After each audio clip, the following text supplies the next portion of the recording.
Hello. I want to talk to you about the concept of well-being, uh, in particular, psychological well-being, which some people refer to as a state of happiness or life satisfaction.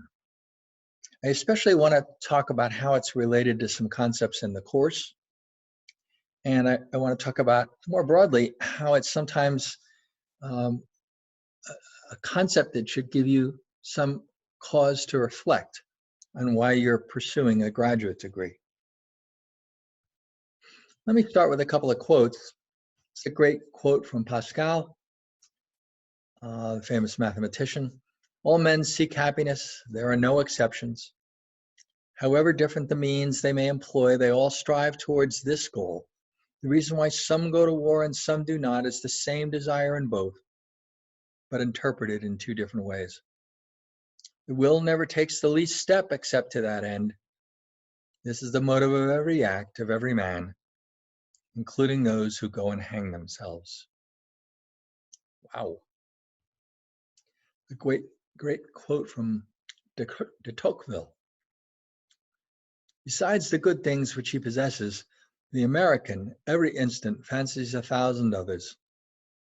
This thought fills him with anxiety, fear, and regret. A psychiatrist named Thomas Oz was quite pessimistic about the concept of happiness or psychological well-being. He said that happiness is an imaginary condition, formerly attributed by the living to the dead, now usually attributed by adults to children and by children to adults. But perhaps my favorite quote on this topic is here. I have now reigned above 50 years in victory and peace, beloved by my subjects, dreaded by my enemies, and respected by my allies. Riches and honors, power and pleasure have waited on my call, nor does any earthly blessing appear to be waiting for my felicity. In this situation, I have diligently numbered the days of pure and genuine happiness which have fallen to my lot. They amount to 14. And Leibniz famously said 3.5 centuries ago, we are living in the best of all possible worlds. Well, listen, studies from scientific psychology show that most people are reasonably happy. That is, an overwhelming majority of people fall in the positive range of happiness scales. Yeah. But some are happier than others. And that's kind of what I want to talk about today. How do people even measure happiness? How do they measure psychological well-being? Well, they could ask something simple like, how satisfied are you with your life as a whole these days? Are you very satisfied? Satisfied? Not very satisfied? Not at all satisfied? Or they could ask these 4 questions, which are widely used. On a 1 to 7 scale, in general, I consider myself not a very happy person or a very happy person, from 1 to 7. Compared to most of my peers, I consider myself less happy, more happy, again, on a 1 to 7 scale. Some people are generally very happy. They enjoy life regardless of what's going on, getting the most out of everything. To what extent does this characterization describe you? Not at all? A great deal. Some people are generally not very happy. Although they are not depressed, they never seem as happy as they might be. To what extent does this characterization describe you? Not at all? To a great deal, again, on a 1 to 7 scale. You might pause and reflect on how you would answer those questions. Here's some other questions that people often ask on a 1 to 7 scale, where 1 is you strongly disagree with the statement and 7 is you strongly agree. In most ways, my life is close to my ideal. The conditions of my life are excellent. I am completely satisfied with my life. So far, I have gotten the most important things I want in life. And if I could live my life over, I would change nothing. Again, you might reflect on how you would respond to those questions. Another way to study this is to capture people in the moment. This is called the naturalistic experience sampling method. What happens is people agree to participate in studies. They are contacted, usually electronically at random moments in their everyday lives over a period of 1 to 4 weeks. And they're asked to say what are they doing and how are they feeling at that moment. So rather than reflecting, it's capturing you now and say, what are you doing and how are you feeling? To be clear, these reports of happiness and well-being tend to be stable over time. They're not perfectly stable, but they're certainly stable. That is, they're not just capturing moods. Let's talk about some of the myths of happiness, and we'll get to an important question, I think, related to why people are in graduate school. First, we might ask, is happiness related to age or gender and race? And the general answer is no, not very strongly at all. No strong relationships with age. It's not that people don't face times of crisis, but they don't occur at any predictable age. A meta-analysis, that is an aggregation of 146 studies, found that gender accounts for less than 1% of people's sense of global well-being. And knowing someone's race or ethnic group also gives us little clue to a person's happiness. But happiness does vary by culture. Nations differ strikingly in their typical levels of happiness. From high end of the Netherlands, where many people report that they're very happy, and to a low end in Portugal, where very few people report that they're very happy. And these differences occur across nations, even after you control for differences in income. In general, what we call collectivist cultures, Japan is an example of that. These are cultures where the group is very important and the individual is less important. In general, collectivist cultures report lower levels of happiness than individualistic cultures like the United States, where the individual is kind of placed at the pinnacle. Now let's talk about money. Aristotle believed that wealth was a necessary ingredient to be happy. Stoics thought that material possessions and wealth were not required for happiness. Epicurus was in the middle and made a statement that says, nothing satisfies the man who's not satisfied with a little. That's a great concept. Epicureans maintain that we should have sufficient money to shelter us from harm and pain, but money ceases to offer greater levels of happiness beyond a certain threshold. And as we'll see, Epicurus was largely correct almost 2 millennia ago. Most adults share a sense of materialism and believe that increased income would make them happier. But does it? We'll look at 3 ways to answer this question. Are people in rich countries happier than those in not so rich countries? Second, within any country, are rich individuals happiest? And third, as a culture becomes more affluent over time, does its people become happier? Let's start with the first of those questions. Are people in rich countries happier than those in poorer countries? The answer is yes.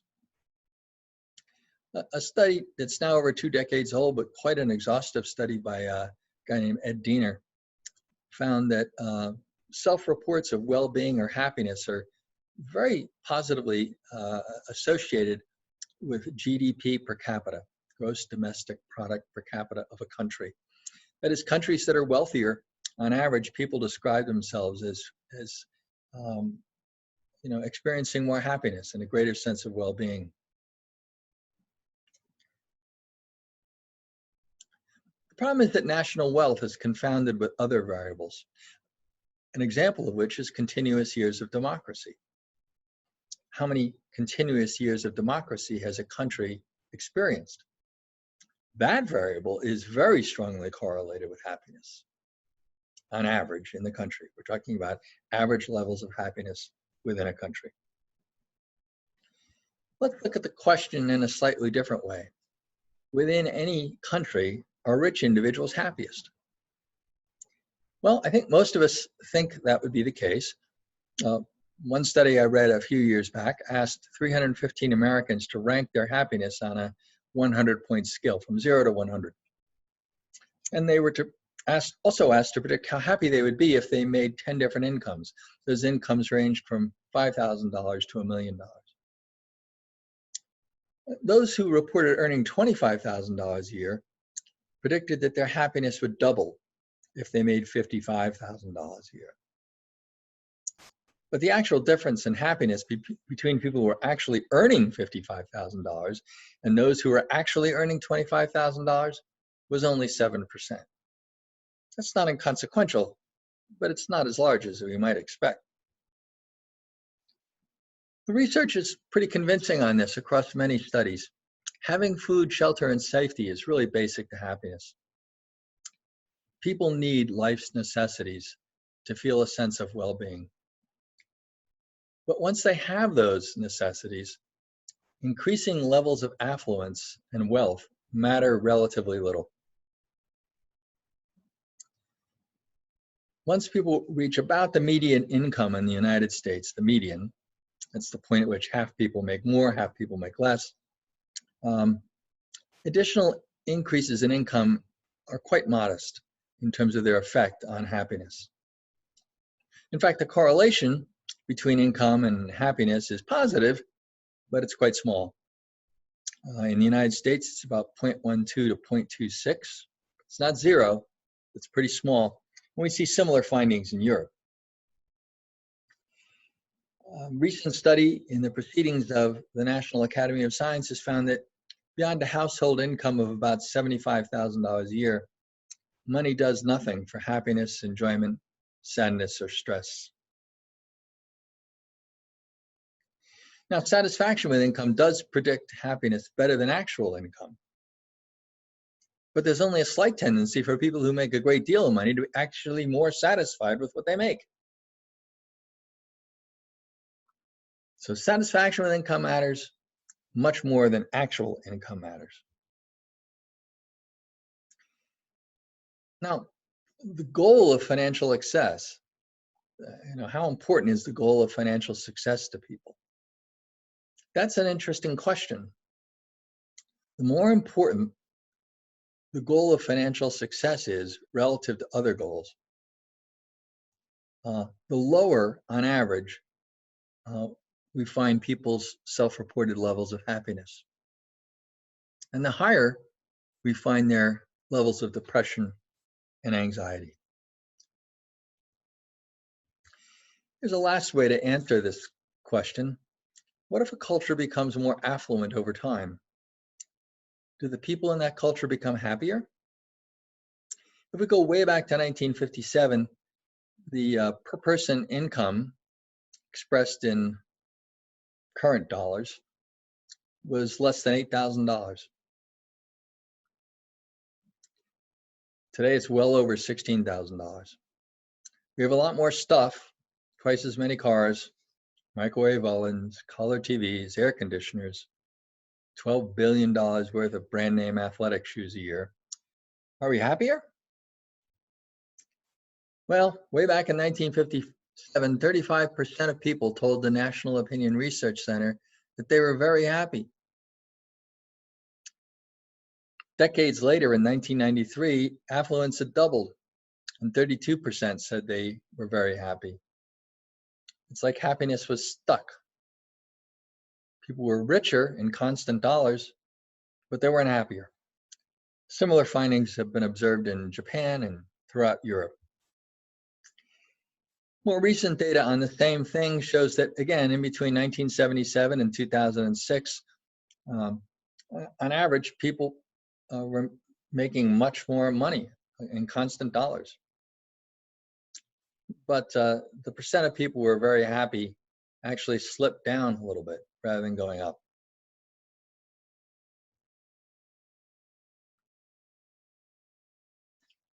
Compared with 1977, life expectancy at the time was 78 years, went up. We got more stuff than happiness. It's stuck. Economic growth in already affluent, comfortable countries gives little boost to human morale or to a sense of well-being. It does matter in countries that are moving where there have been very high rates of poverty and many people move out of poverty. Then you see a bump in happiness. Robert Frank, an economist from Cornell, argued that rising affluence can condemn people, all of us, to what he calls self-defeating consumption contests. For example, we want ever bigger homes because our friends have ever bigger homes. But the extra pleasure of owning those grander homes is muted because, yeah, all of our friends have them too. Meanwhile, the added debt to buy the house may make us more anxious. And we may regret sacrificing some leisure because we're working harder to buy the bigger home. The causal direction here is an interesting one. Could be that people with higher a sense of well-being earn higher incomes before they were earning those incomes. In other words, happy people later earn higher incomes than less happy people. And that turns out to be true even after you control for demographic characteristics. In summary, a general conclusion from almost a century of research shows us that objective circumstances such as demographic variables and life events are correlated with happiness less strongly than our intuition and our experiences tell us that they ought to be. Together, they account for a very modest amount of the variability in happiness. So what do we know about happy people? Well, I think we'll see that some of these things that we know are related to course content. But I want to mention something here. Many people have said to me that the reason why they're pursuing a graduate degree is primarily, because they want to make more money. And you know, the odds are, given the data, that you probably will do that over the long run with a graduate degree. That's what the data tend to suggest. But I want to be realistic. Once you're moving past the median income in the United States, you know, that extra income, it won't make you as happy as you think it will. It will not have as big an effect as you think it will. Here are some things that are associated with happy people. Martha Washington, I didn't know this, but a great quote from her is that the greater part of our happiness or misery depends on our dispositions, not our circumstances. Our dispositions is a way of saying it depends on our personal qualities, our personalities. That's true. We know that there are a number of traits associated with people who are relatively more happy. These traits are all traits we've looked at in this course. Extroversion. Extroverts tend to be happier than people who are more introverted. Now, is that because extroversion leads to happiness because extroverts often have more social contacts? Or are they already happy and that makes them extroverted so that they're more outgoing? We don't know the causal direction. We know that self-esteem is strongly correlated with happiness. You might remember the core self-evaluation scale that you completed in the course. A sense of personal control, that is an internal locus of control, the belief that you are controlling the things that happen to you rather than being at the whim of luck or powerful other people, or macroeconomic events or whatever.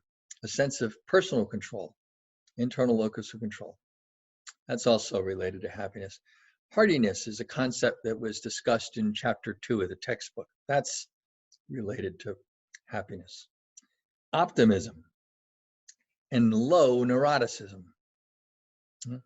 Also part of that big five personality scale that you completed. Surprisingly, to many people, happiness appears to be moderately heritable. The average heritability of well-being is about 36%. That is about 36% of the variability among people in their well-being, their sense of well-being, appears to be due to genes. But it's not like there are happiness genes. It's that all the personality variables that I just talked about, those tend to be heritable. So many personality characteristics are heritable, and those personality characteristics in turn affect levels of happiness and well-being. You can see how some of the traits that we looked at early in the course and that you wrote about in your skills analysis paper are related to happiness and well-being. Now, Jean-Paul Sartre said that hell is other people, the famous French existentialist. And Arthur Schopenhauer, a depressing philosopher, said that loneliness was a superior condition to human company. But it turns out they were both wrong. Aristotle was right. Aristotle said no one would choose to live without friends, even if he had all the other goods. And Epicurus, wise as he often was, said that of all the things that wisdom provides to help one live one's entire life in happiness, the greatest by far is the possession of friendship. And it is certainly the case that people who can name several intimate friends with whom they share their intimate concerns are healthier, less likely to die prematurely, and happier than people with few or no such friends. Now, by an intimate friend, we're not referring to this in any romantic or physical intimacy sense. That's not the intent here. It's to kind of get at the idea that do you have friends that you could pretty much say anything to? These aren't the friends that you're kind of just know casually. You're talking about the sports game that took place over the weekend, or you're talking about the weather or whatever. These are people you can really share your concerns with. Studies have shown that about 1 in 5 Americans don't have any friends like that. But the more you have, in general, the happier you tend to be. Relationships matter a lot. But for most of us, those numbers are low, 2, 3, 4, 5, maybe even as high as 10, but seldom higher than that. But having those relationships, even a few of them, matters deeply. And while we're talking about relationships, I guess it's worth noting that 3 out of 4 married people say their spouse is their best friend, and 4 out of 5 married people say they'd marry the same person again. And married adults are more likely than never married adults to say that they're very happy. Now, married adults do indeed report more happiness than those who have never been married, or those who are divorced, or those who are separated. But of course, we need to remember that at least in the United States, roughly about 40% of marriages ultimately end in divorce. It's not clear whether it's marriage that's causing happiness or maybe the other way around. Happy people, it turns out, are more appealing as potential marriage partners, and they're more likely to marry in the first place than are less happy people. George Carlin, he often did, said it really well when he said trying to be happy by accumulating possessions is like trying to satisfy hunger by taping sandwiches all over your body. It's a great quote. And it turns out the research supports that. Experiential purchases, that is spending money on doing something. That could be anything, going to a film, going to a concert, going to a museum, going to the beach. Those kinds of purchases provide more enduring happiness than material purchases, where we spend money on acquiring an object or a possession. The bottom line is that experiences tend to produce more enduring satisfaction, happiness, and well-being than do possessions. So you have a choice about how to spend your money. Think about spending it on experiences and much less of it on possessions. Now, this is the concept directly related, I think, to reasons for getting a graduate degree and particularly to this course. So let me talk about the concept of flow. A great quote from Gorky is that when work is a pleasure, life is a joy. And when work is a duty, life is slavery. And for many of us, work provides our sense of personal identity. It helps define who we are. It offers us also a network of supportive relationships, and it can give us a sense of purpose, a sense that our life matters. But sometimes work isn't satisfying. We can be overwhelmed when the challenges of our work exceed our time and skills, or we can be underwhelmed and bored when our challenges don't engage our time and skills. But what happens when the challenges we face at work engage us and match our skills? Well, we enter an optimal state that a famous psychologist whose name is Csikszentmihalyi calls flow.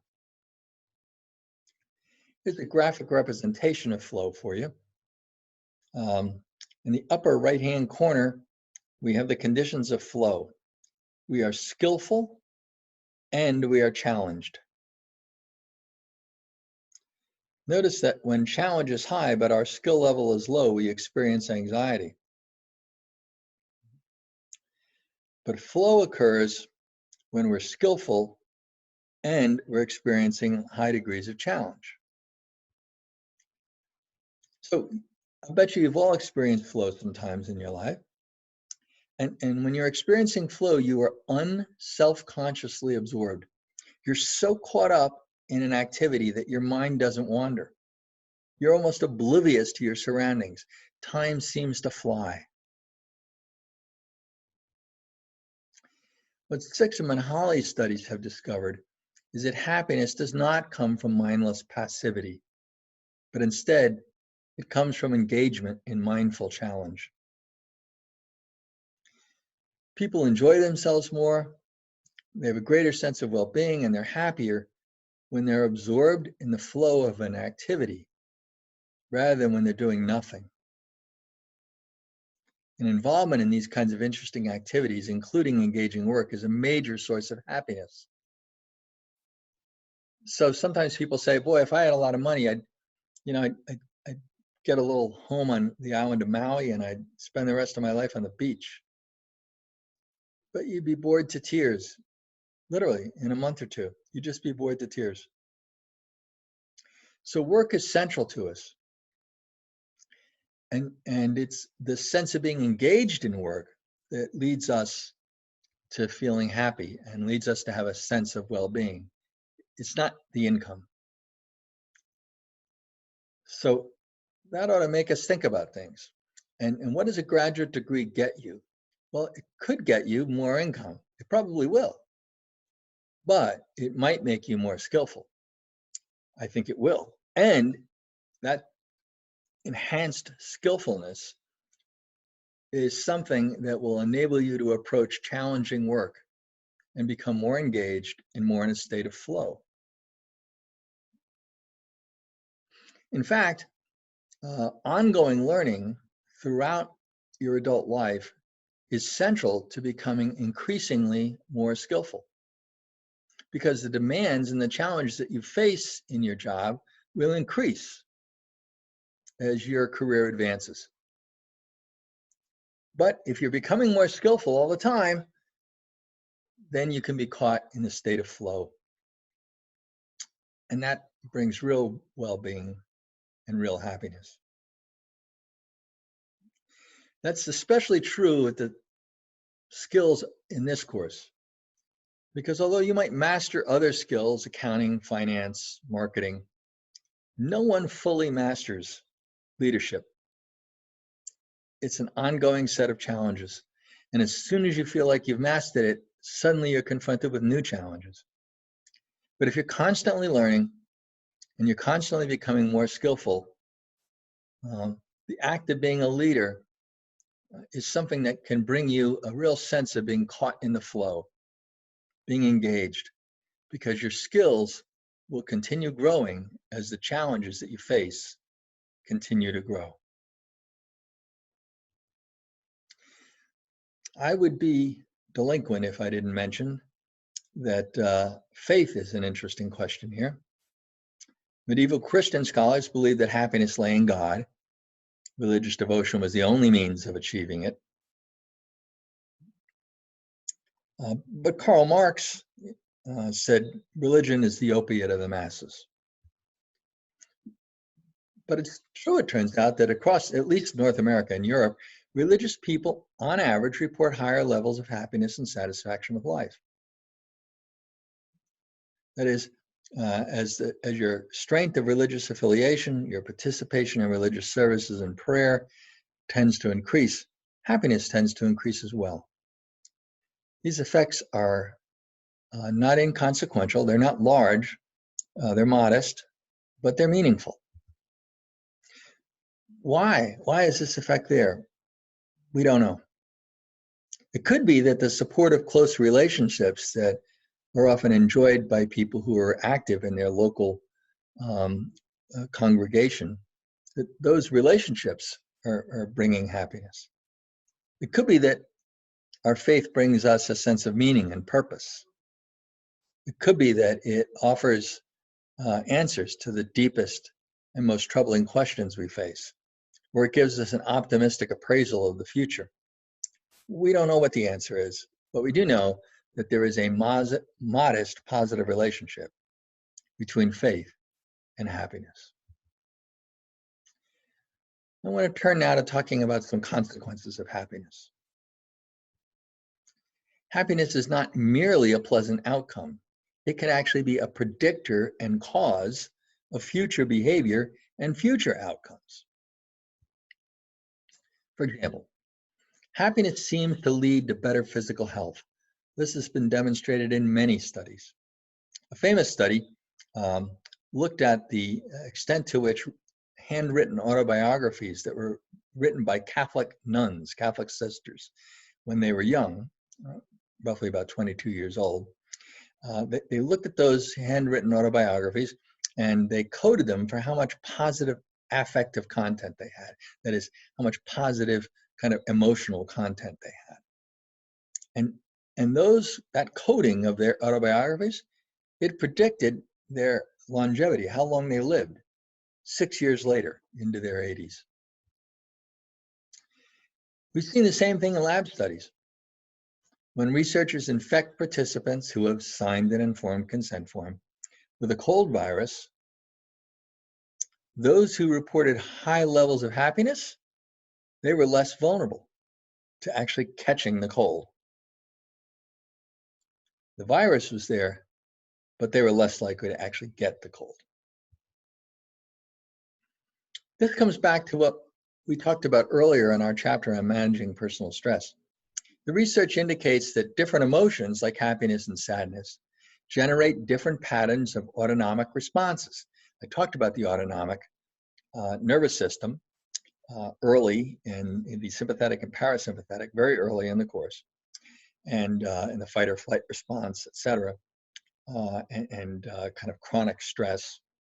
And those things, so these different emotions affect our autonomic system, and that in turn affects our physical and mental well-being as well as our longevity.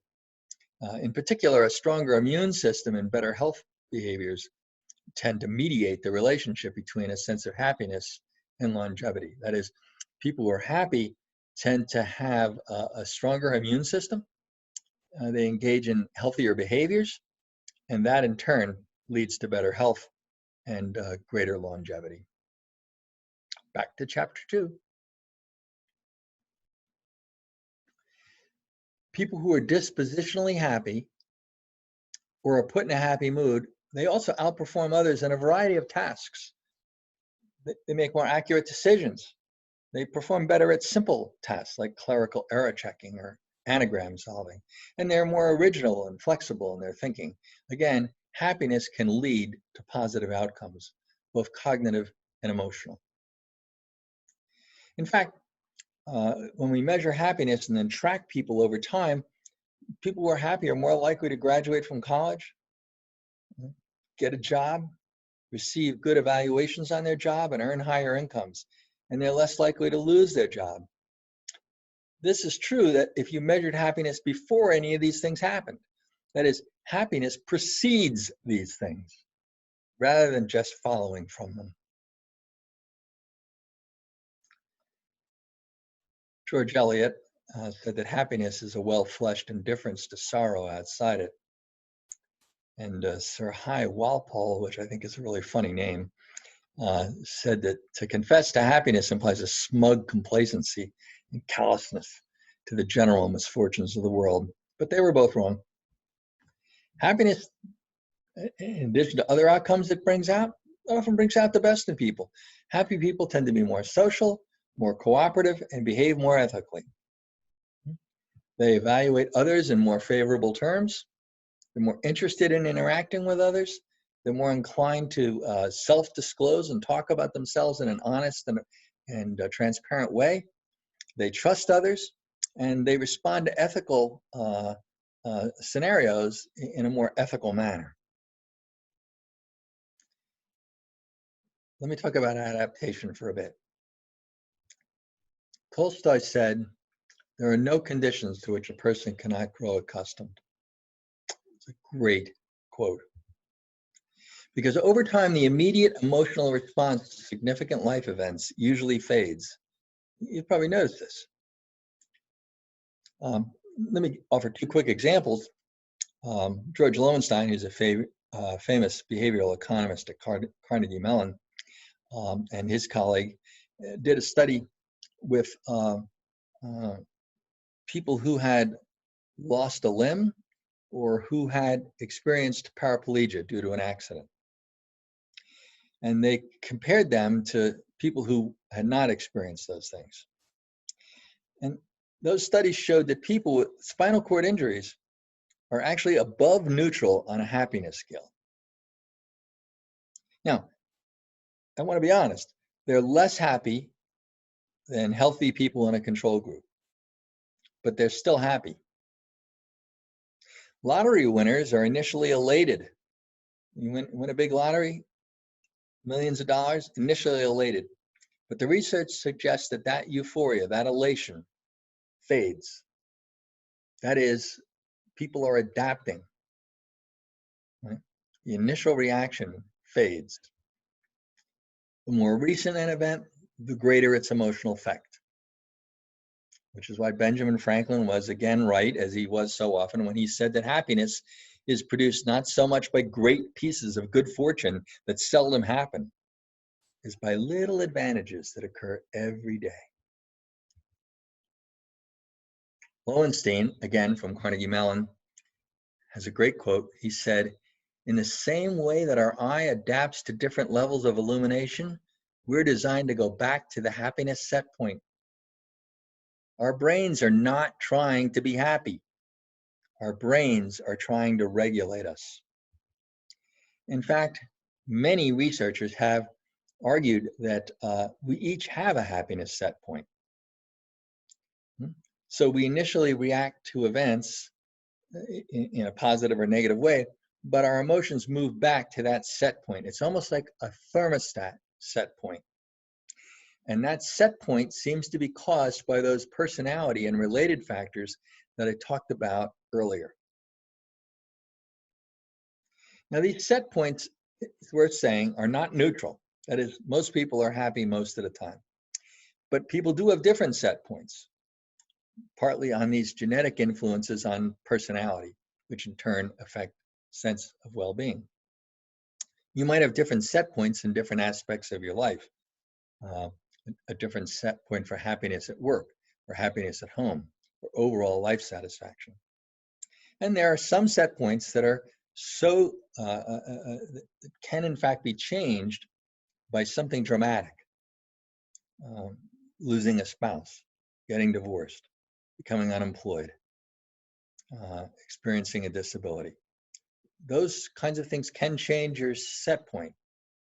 But even then, the set points are usually remain above average. They're not neutral.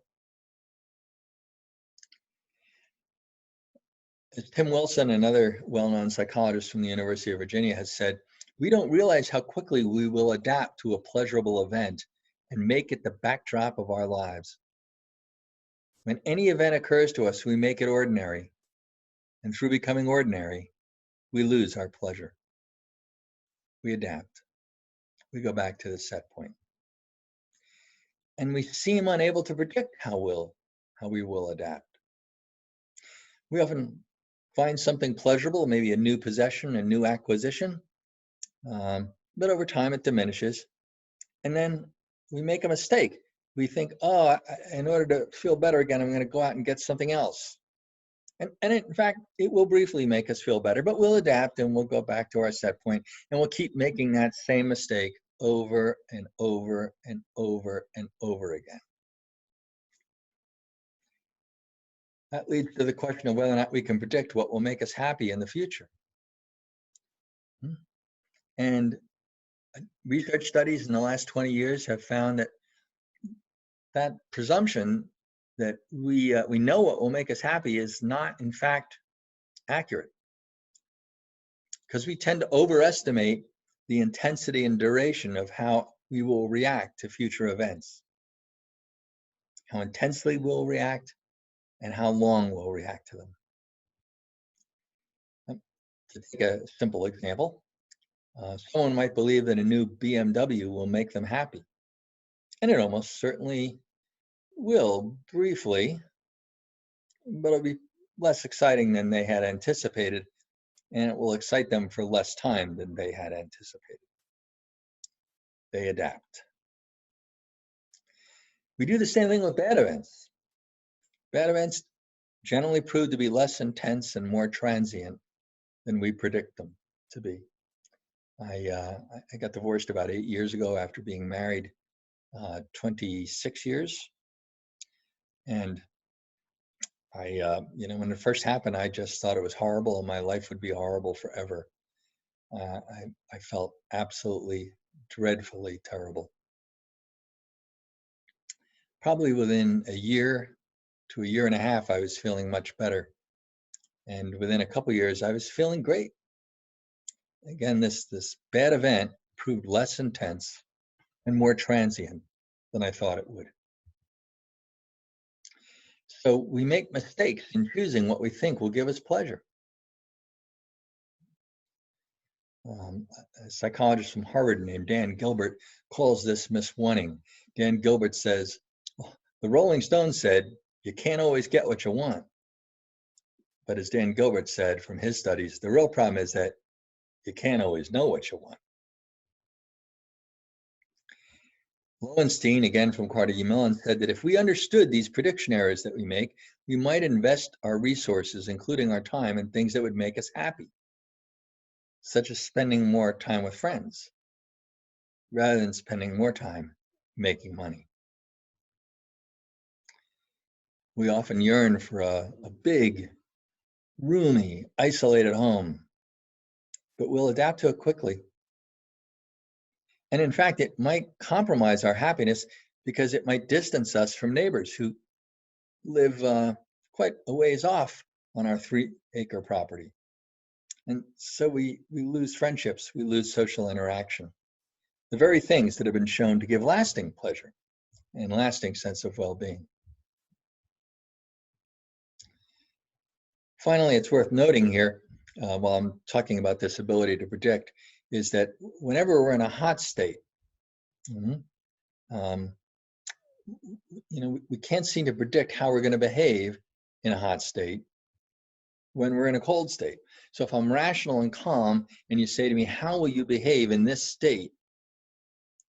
We're not good at that. We're not good at predicting how we will behave in a hot state. This, of course, could lead to an unfortunate proclamation of love in a moment of lust. Or it could lead to something perhaps much worse, much darker, like an act of road rage. or suicide.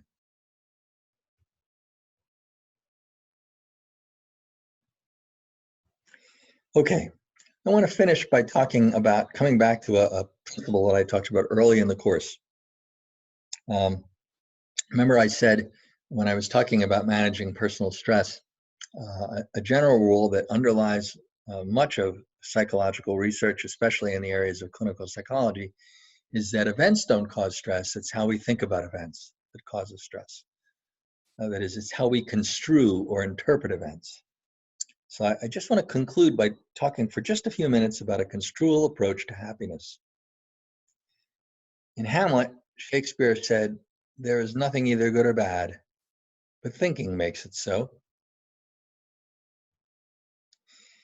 And in fact, as I talked about earlier in the semester, psychological factors, such as the way we interpret events, moderate the impact of events and life circumstances on our well-being. It's not the event that directly is affecting our sense of well-being. It's the way we're thinking about the event. Because research is abundantly clear that different people construe, that is, interpret, and respond to similar circumstances, often in very different ways. And people who are happy, who have a sense of well-being, tend to construe naturally occurring life events in ways that maintain and promote their happiness. And unhappy individuals construe those same experiences in a way that reinforces their unhappiness. That is, happy people and less happy people are often experiencing the same events, but they're interpreting them differently. This line of research has shown that happiness is enhanced when people's goals are intrinsic, meaning being close to others, personal growth, contributing to the community. Intrinsic rather than extrinsic. Extrinsic tends to be focused on materialism, acquisition of possessions. Our happiness is also enhanced when our goals are not conflicting. Sometimes in the skills analysis paper, somebody will, within the first few pages of the paper, when people are talking about their mission and their vision for the next 5 or 10 years and their values, they'll say something that strikes me at least as contradictory. They'll say something like, one of my goals is to become the CFO of a large corporation. But 2 pages later, they'll be talking about how the most important value to them is family, spending time with my kids, spending time with my spouse. And I always say those are largely conflicting goals. Pick one. I'm not arguing one is better than another, but pick one, because people who are at very senior levels in organizations are often working, without any exaggeration at all, 65 and 70 hours a week. They don't have the time to be spending with their family and their kids. So sometimes it's good to not have goals that are conflicting. Think about, if goals are conflicting, which one matters most to you? Another point about construal and interpreting things is, how much do you compare yourself to others?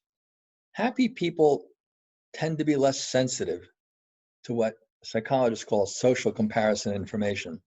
That is, they don't spend a lot of time comparing themselves to others. Now, unhappy people tend to be deflated rather than delighted when a colleague attains an accomplishment. And they're often relieved rather than sympathetic when a colleague fails at something. Unhappy people report feeling happier and more self-confident if they receive a poor evaluation, but they heard that a peer of theirs received an even worse one. And unhappy people, or this seems remarkable to me, but the research suggests that they are, they are happier when they receive an excellent evaluation,